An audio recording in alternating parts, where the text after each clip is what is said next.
Apa yang dibutuhin sama pulau kecil kayak gini, dengan sumber daya manusia dan sumber daya alam yang terbatas, bisa berubah jadi sebuah negara. Bukan cuma negara yang mandiri dan berdaulat, tapi jadi salah satu negara yang paling maju di dunia secara ekonomi. Pulau kecil tersebut berubah jadi pusat ekonomi di Asia Tenggara. Bisa menyelenggarakan balapan F1 dari tahun 2008 dan rencananya bakalan terus ada sampai tahun 2029. Bisa bikin gedung-gedung pencakar langit yang salah satunya desainnya tuh nggak biasa kayak gini nih. Yang mereka butuhin biar bisa jadi negara Singapura yang kita kenal sekarang adalah Lee Kuan Yew atau Lee Kuan Yew. Dia dikenal dengan pendekatannya yang tegas dan sering juga kontroversial dalam membangun Singapura dari nol. Apa aja yang Lee Kuan Yew ini lakuin sampai bisa bikin pulau kecil jadi negara maju? Dan apa yang dirasain sama masyarakat Singapura pas Lee Kuan Yew memimpin mereka? Ini cerita tentang perjalanan hidup Lee Kuan Yew. Dia ngelewatin banyak banget kekecewaan sampai diskriminasi rasial, tapi nggak pernah nyerah sama sekali. Orang yang ngebangun Singapura dari nol sampai jadi negara maju yang lu tahu sekarang. This was a mud flat, swamp. Today this is a modern city. Gimana seorang anak muda dari Singapura yang masih terjajah bisa tumbuh jadi seorang pemimpin yang dihormati di dunia? Lee Kuan Yew lahir di tanggal 16 September tahun 1923. Dia tuh anak pertama dari Lee Chin Kun, orang Singapura yang lahir di Semarang. Bapaknya ini pemilik toko di Singapura sekaligus manajer Shell Oil Company. Ibunya Lee namanya Cho Jim Neo atau Cho Jim Neo. Dia itu chef asal Singapura dan penulis buku masak yang terkenal namanya Mrs. Lee Cookbook. Kedua orang tua Lee itu orang Tionghoa Selat generasi ketiga yang berpendidikan bahasa Inggris. Kelompok etnis Tionghoa yang lahir atau tinggal di masa koloni Inggris di Malaka, Penang, sama Singapura yang didirikan pada tahun 1826. Dari pihak bapaknya Lee, yang merupakan keturunan Hakka dari daerah Dabu, Provinsi Guangdong di Cina, makanya anaknya dikasih nama Kuan Yew atau Guang Yao, yang artinya cahaya dan kecerahan, yang diharapkan bisa ngebawa kejayaan besar bagi leluhurnya. Kakek Lee itu kerja jadi purser atau bendahara di kapal-kapal Inggris. Karena kakeknya ini ke barat-baratan, makanya Lee dikasih nama barat Harry. Keluarga Lee itu pakai bahasa Inggris jadi bahasa sehari-hari mereka. Tapi Lee sendiri bisa bahasa Melayu. Lee nggak dekat sama bapaknya sendiri. Bapaknya yang kerja jadi manajer di Shell Oil Company sering banget sibuk sama kerjaannya. Dan dia juga kecanduan judi. Ibunya sering banget adu argumen sama bapaknya soal manajemen keuangan dan rumah tangga mereka, juga cara ngasuh anak yang kurang baik. Keluarganya Lee itu tergolong keluarga yang lebih dari berkecukupan dan punya kedudukan sosial tinggi dibandingkan sama imigran-imigran baru. Mereka juga punya kemampuan buat mempekerjakan pembantu rumah tangga. Selama The Great Depression, krisis ekonomi yang berdampak di seluruh dunia, kekayaan keluarga mereka menurun drastis. Tapi untungnya, bapaknya Lee masih bisa kerja di Shell. Di tahun 1930, Lee sekolah di SD yang namanya Telok Kurau English School. Di tahun 1935, lanjut ke Raffles Institution. Lee berhasil dapat nilai tertinggi di ujian senior Cambridge tahun 1940. Karena itu, dia dapat beasiswa buat masuk di Raffles College. Pas acara pemberian hadiah sama beasiswa, Lee ketemu sama calon istrinya dia. Namanya Kwa Gyok Cho. Dan dia itu satu-satunya perempuan yang ada di sekolah tersebut. Pas Lee kuliah di Raffles College, tiba-tiba Perang Dunia Kedua pecah di Asia Pasifik. Kampusnya Lee berubah jadi fasilitas medis di tahun 1941. Di tanggal 8 Desembernya, Singapura dibombardir sama 17 pesawat G-3AM Nil Bomber pasukan pengebom Mihoro dari Angkatan Laut Kekaisaran Jepang. Di bulan Februari tahun 1942, Inggris meninggalkan Singapura.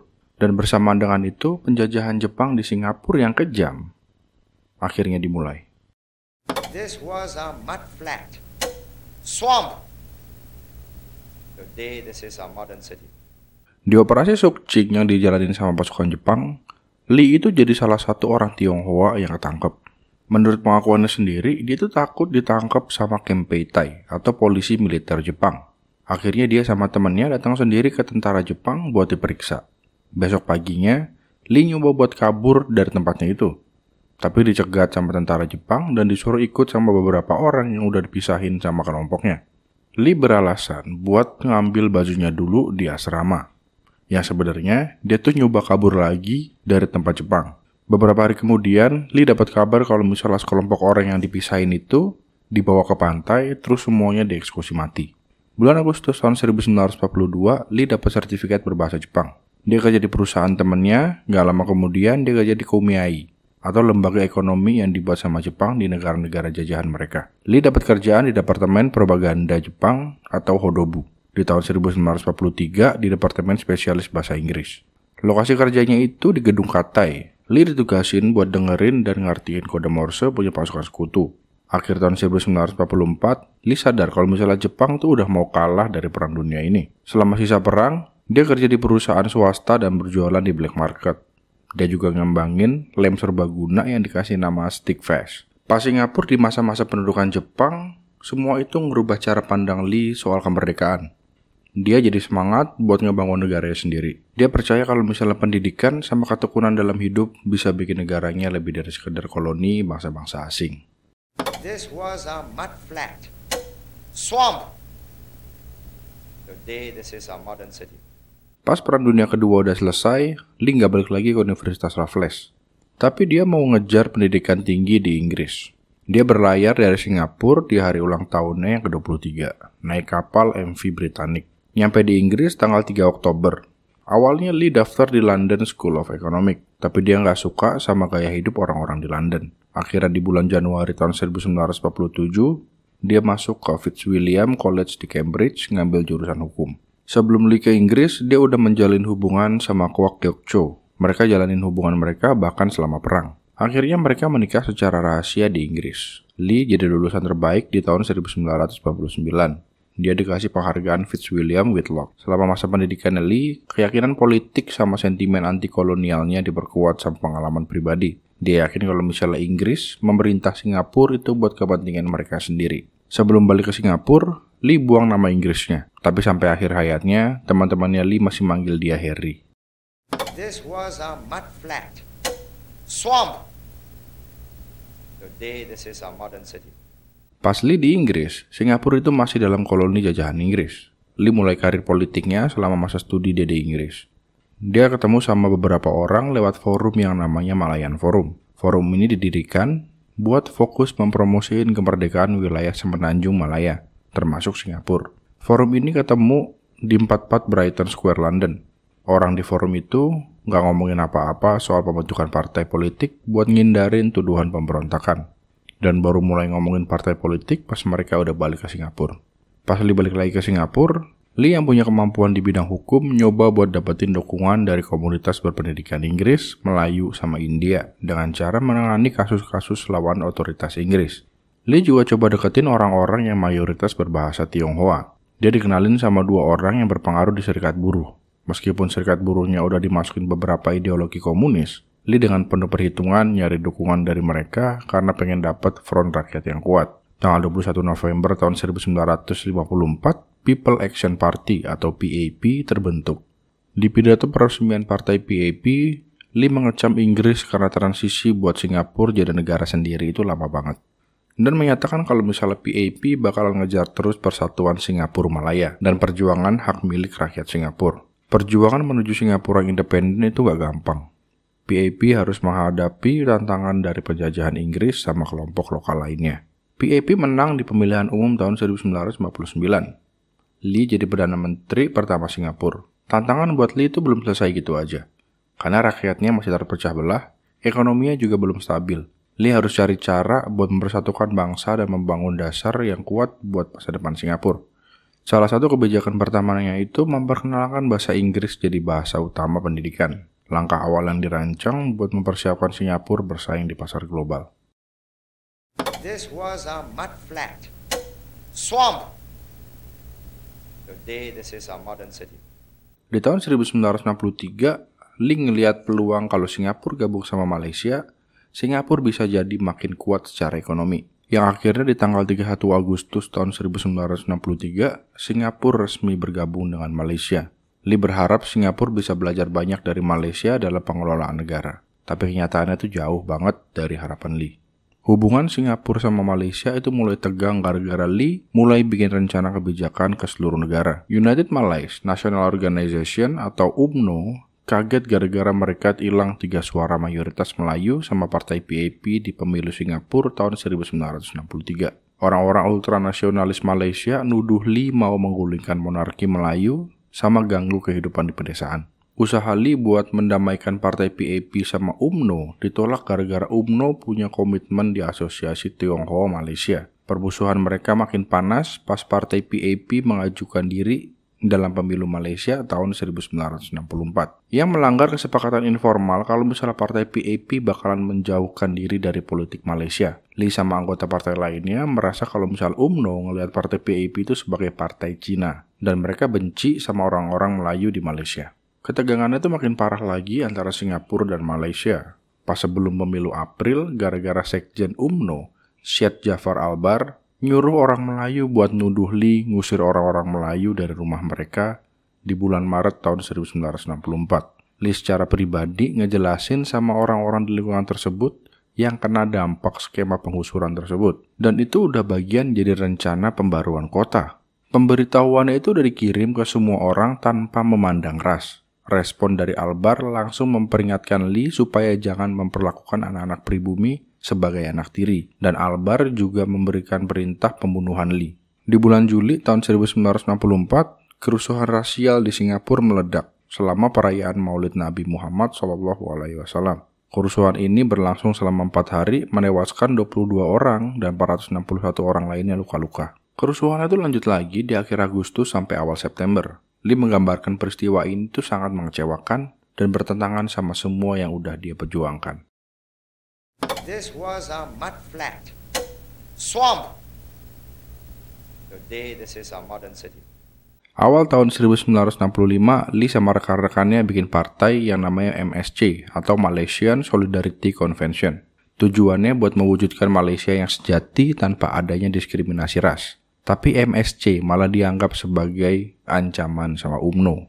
Mereka takut kalau misalnya kekuasaan sama hak-hak istimewa yang dikasih ke orang-orang Melayu itu hilang. Anggota tertinggi UMNO dan sekaligus calon Perdana Menteri Malaysia, Mahathir Mohamad, bilang kalau misalnya PAP itu pro-Cina, berorientasi komunis dan jelas anti-Melayu. Di pidatonya Mahathir menyatakan bahwa etnis Cina Singapura adalah tipe orang yang terisolasi, egois, dan arogan, dan Mr. Lee adalah contohnya. Mereka itu sebenarnya orang Cina pertama melihat Cina sebagai pusat dunia dan Malaysia jadi yang kedua. Partai UMNO ngerasa takut sama orang-orang Tionghoa Singapura.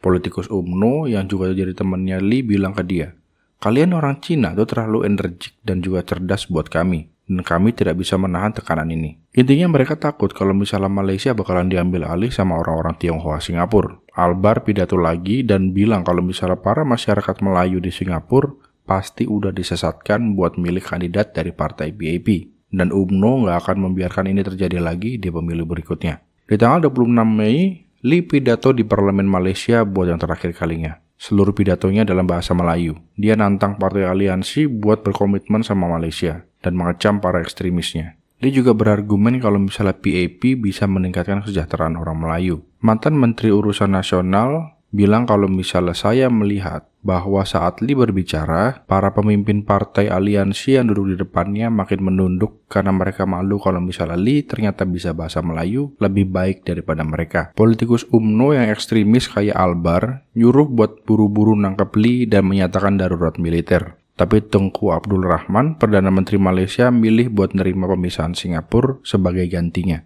Perdana Menteri Inggris, Harold Wilson, diam-diam menekan Tengku buat menerima pemisahan Singapura, sekaligus memperingatkan deklarasi darurat militer.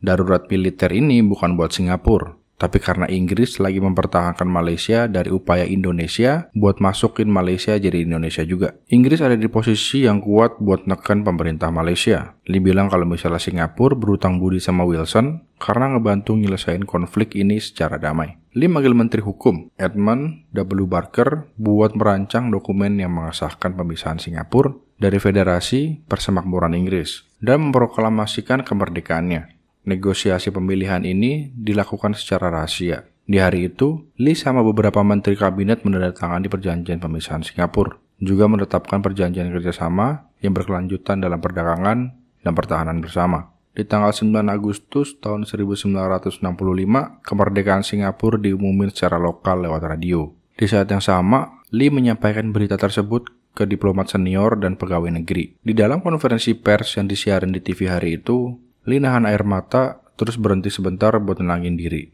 pas dia mengumumkan berita pemisahan Singapura dari Malaysia tersebut.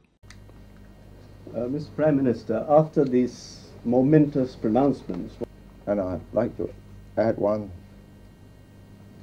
You see, this is a moment of, every time we look back on this moment when we signed this agreement which severed Singapore from Malaysia, it will be a moment of anguish. I mean, for me, it is a moment of anguish because all my life,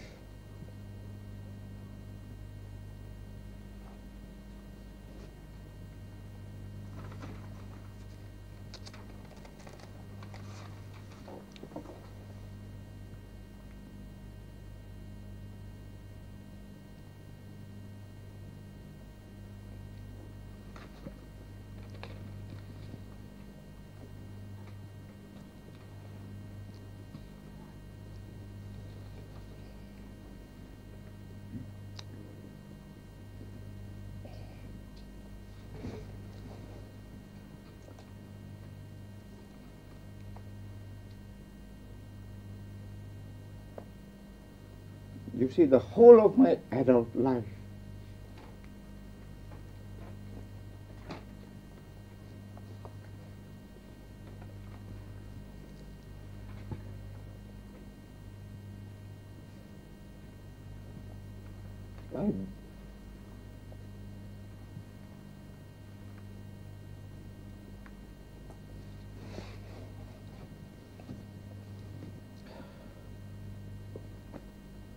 I had believed in Malaysia, in merger and the unity of these two territories. As a people connected by geography, economics, and ties of kinship,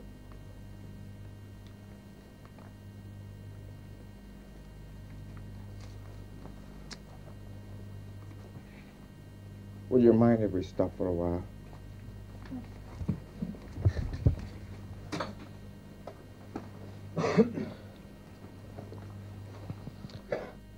They are out, but we will still do it. And I asked the Malays, don't worry. This was the government that believed in multiracialism and brought Singapore away from chauvinism into multiracialism. Pity, it turned out that we could not achieve multiracialism and integration in Malaysia. This was a mud flat. Swamp. Today, this is a modern city. Setelah pemisahan Singapura, Lee mengisolasi diri selama 6 minggu dan nggak ngasih arahan lebih lanjut. Dia ninggalin parlemen di keadaan yang menggantung atau belum ada keputusan mau apa setelahnya. Sampai di bulan Desember, Lee punya masalah susah tidur habis pemisahan Singapura dari Malaysia. Perdana Menteri Inggris Harold Wilson khawatir sama keadaan Singapura dan dijawab sama Lee. Nggak perlu khawatir sama Singapura, Lee dan rekan-rekannya itu orang yang waras meskipun dalam situasi yang terpuruk.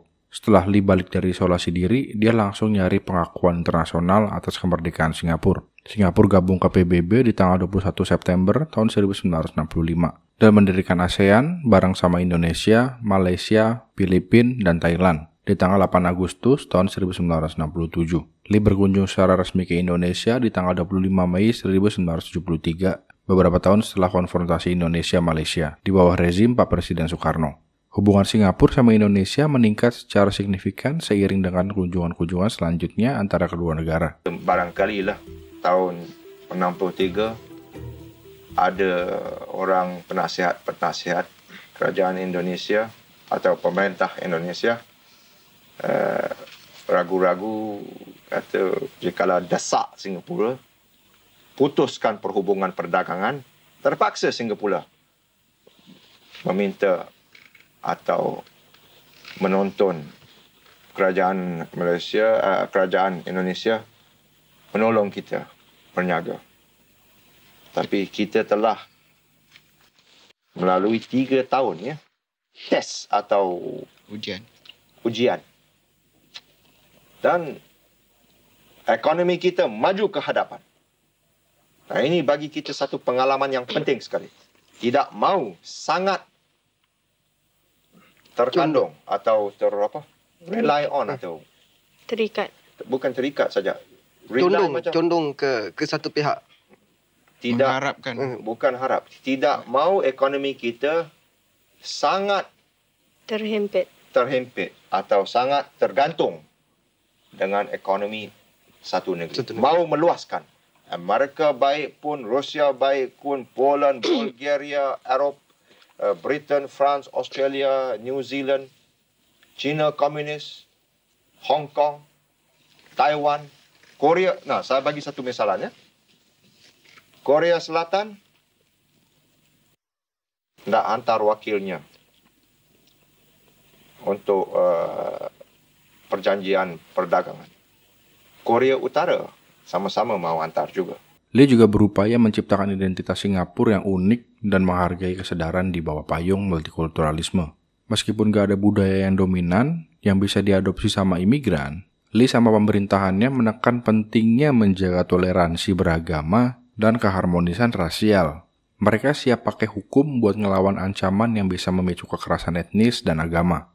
Di tahun 1967, Lee ngenalin wajib militer buat semua warga negara Singapura pria yang sehat dan berumur 18 tahun. Mereka ngejalanin layanan nasional di Kepolisian Singapura atau pasukan pertahanan. Di tahun 1971, Singapura punya 17 batalion wajib militer dengan 16.000 personil. Salah satu tantangan buat Lee pas Singapura berdiri sendiri itu menangani tingkat pengangguran yang tinggi. Bareng sama penasihat ekonominya, Ketua Economic Development Board Hon Swee Sen, dan kerjasama bareng sama ekonom Belanda Albert Winsemus, Lee mendirikan pabrik-pabrik dan awalnya fokus pada industri manufaktur sebelum Inggris sepenuhnya mundur dari Singapura tahun 1971. Lee juga membujuk Inggris buat gak menghancurkan galangan kapal mereka dan kemudian mengubah galangan kapal Angkatan Laut Inggris untuk penggunaan sipil. Akhirnya Lee sama kabinetnya memutuskan kalau misalnya cara terbaik untuk meningkatkan ekonomi Singapura adalah dengan menarik investor asing dari perusahaan multinasional atau MNC. Dengan membangun infrastruktur dan standar kelas 1 di Singapura, negara maju ini bisa menarik pengusaha dan profesional dari Amerika, Jepang, dan Eropa untuk mendirikan basis di sana. Di tahun 1970-an, kedatangan MNC seperti Texas Instruments, Hewlett-Packard, dan General Electric merubah Singapura jadi eksportir elektronik utama di satu dekade berikutnya. Pekerja sering dilatih ulang buat membiasakan diri sama sistem kerja dan budaya perusahaan asing. Pemerintah juga mulai beberapa industri baru, contohnya tuh kayak pabrik baja di bawah National Iron and Steel Mills, industri jasa seperti Neptune Orient Lines dan Singapore Airlines. Lee dan kabinetnya juga kerja buat menjadikan Singapura sebagai pusat keuangan internasional. I am calculating not in terms of the next election. That's no trouble. 68, no trouble. I am calculating in terms of the next generation, in terms of the next 100 years, in terms of eternity. And believe you me, the next 1,000 years, we will be here. I won't be here, but people like me and like my friends here tonight will be here. Recognizable, identifiable, 1,000 years from hence. And it is people who calculate and think in those terms that deserve to survive. And that's why I came tonight. 10 years, but I have not forgotten. I owe them a debt. You know, 10 years ago, I might have lost the election. The Labour Front might have persecuted them and they would have been in trouble. But they say, this is good man, good friend, support him. Well, I say to them, they are my good friends, I always support them. And I say to all those who are my friends, I never forget. Just as I say to those who are my enemies, I sometimes forgive, but seldom forget. Good night. Para banker asing diyakinkan akan stabilitas sosial Singapura dengan infrastruktur kelas atas dan profesional terampil. Dan investor dibuat untuk memahami bahwa pemerintah Singapura akan menjalankan kebijakan ekonomi makro yang sehat dengan surplus anggaran yang mengarah pada stabilitas nilai dolar Singapura.